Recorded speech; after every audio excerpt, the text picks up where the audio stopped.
Question 3 reads that the coach of a cricket team buys 7 bats and 6 balls for 3,800 rupees. Later, she buys 3 bats and 5 balls at 1,700 rupees. I think this is a simple question. I mean, we have done such kind of question. हमने graph करते वक्त ऐसे question कर रखे हैं. बस आपको equation form करना है rather than using the graph. इस बार हमें substitution method करनी है. So let us start with it. We will start with assumption. Obviously assume करेंगे. Let क्या assume करते हैं, एक बैट और एक बॉल की कीमत. ठीक है जी. तो let the cost of one bat, एक बैट की कीमत bx, इसको मैं x ले लेता हूँ, and let the cost of one ball के लिए हम y ले लेते हैं. क्या मैंने अगर बैट के जगह बैट के लिए y ले लिया होता और बॉल के लिए x ले लेता तो क्या आंसर बदल जाता? नहीं, आंसर बिल्कुल नहीं बदलता. बैट की कीमत वही आती, बॉल की कीमत भी वही आती जो अभी x और y लेने से आ रही है. अब therefore फ्रॉम क्वेश्चन में से हम ये इक्वेशन लिख सकते हैं. फ्रॉम क्वेश्चन 7 बैट्स यानी 7 इंटू एक्स प्लस 6 बॉल्स यानी 6 into y, so 6y is equal to how much rupees? How many rupees? It's 3,800 rupees. So we'll write it down as is equal to 3,800. This becomes our equation number 1. Second equation, 3 bats are there. So 3x plus 5 balls, so 5y is equal to 1750. This becomes our equation number 2.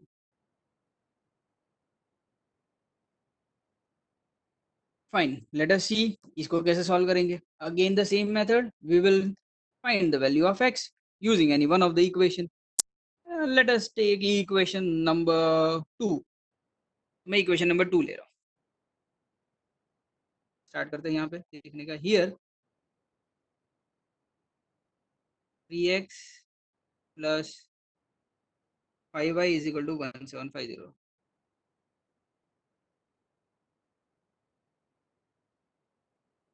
This implies that 3x is equal to 1750 minus 5y. This implies that x is equal to 1750 minus 5y whole upon 3.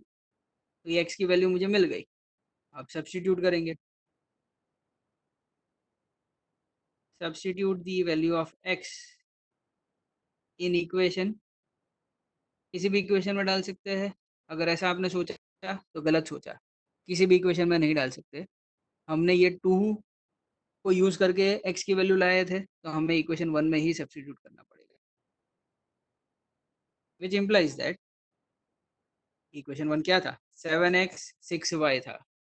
तो 7 into x आ रहा है, तो 7 और bracket में x is 1750 minus 5y whole upon 3.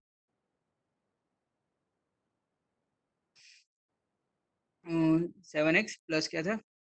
Plus था 6y is equal to 3800 plus 6y is equal to 3800. We need to take LCM over here because 3 और 7 तो cancel out हो नहीं रहा है, और 7 को मैं अंदर भी लेके चला जाता हूँ साथ साथ में. 2 काम साथ में कर लेते हैं. 7 को अंदर लेके जाऊंगा तो 7 इंटू 1750 करना पड़ेगा. We need to find the value of 1750 into 7.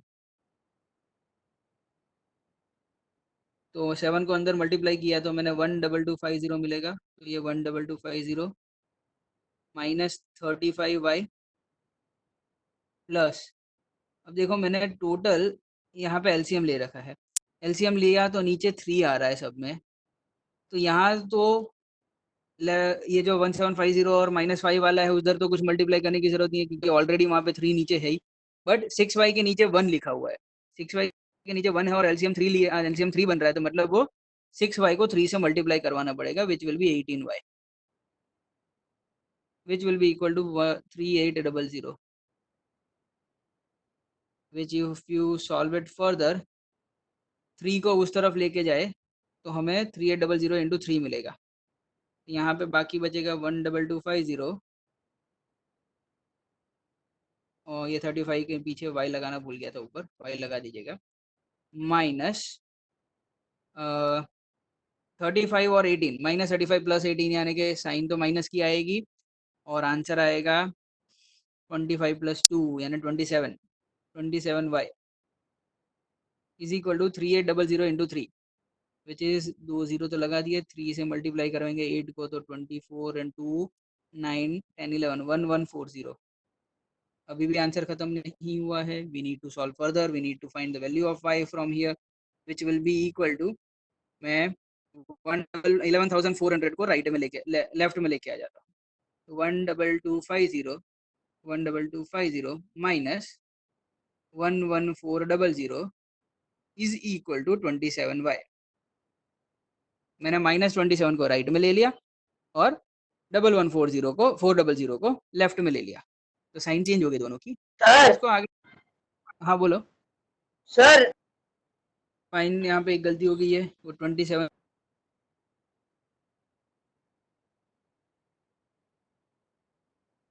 यहाँ पे एक गलती हो गई है, यहाँ 27 नहीं आएगा, वो 17 आएगा।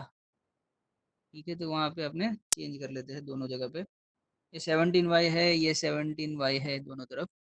फाइन, इसको आगे सॉल्व करेंगे तो हमें क्या आंसर मिलेगा, 0 514 और 122 है, सो 14 6 7 8 8 850 इज इक्वल टू 17y, यानी मुझे y की वैल्यू मिल जाएगी 850 upon 17 which is 50। Fine, very good, तो हमें y तक तो पहुंच ही गए कम से कम। It was a long sum but yes we did got to the answer. Fine, तो y की वैल्यू मुझे 750 मिली। अब इस y की वैल्यू को कहाँ करेंगे, सब्स्टिट्यूट करेंगे, किसी भी एक इक्वेशन में डाल सकते हैं। Let us substitute this value of y in equation number 1।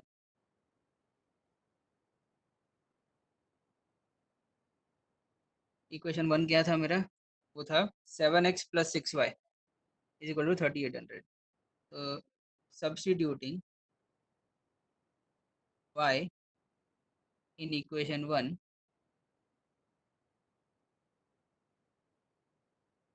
हमें क्या मिलेगा, 7x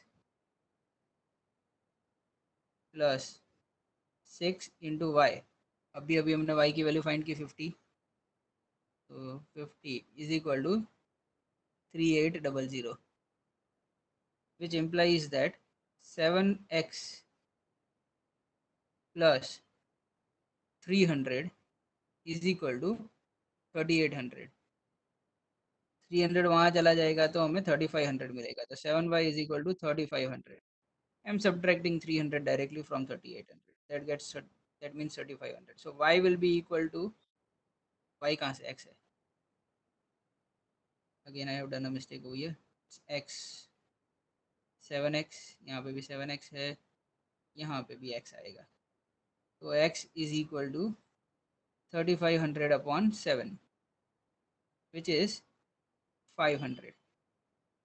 तो x की वैल्यू 500 है, y की वैल्यू 50 है। हमें क्वेश्चन क्या बता रहा था, x और y की वैल्यू फाइंड करनी थी, वहाँ पे यहाँ पे मतलब बैट और बॉल की कीमत फाइंड करनी थी। तो एक बैट की कीमत x है, इसका मतलब है 500 रुपीज़, और एक बॉल की कीमत y है मतलब 50 रुपीज़। तो हमें फाइनल आंसर लिखना पड़ेगा, तो let us start write the final answer as well. Answer, cost of one bet is rupees 500 and cost of one ball is ₹50 और इसको हम हाईलाइट कर देंगे।